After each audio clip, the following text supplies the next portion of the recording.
بسم الله الرحمن الرحيم. آمن الرسول بما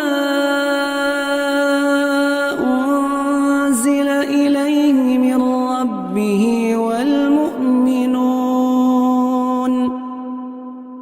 كل آمن بالله وملائكته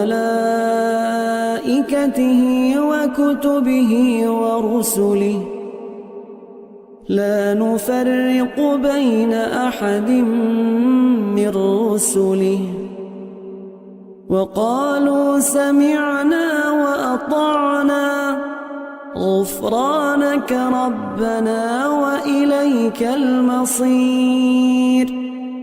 لا يكلف الله نفسا إلا وسعها لها ما كسبت وعليها ما اكتسبت ربنا لا تؤاخذنا إن نسينا أو أخطأنا ربنا ولا تحمل علينا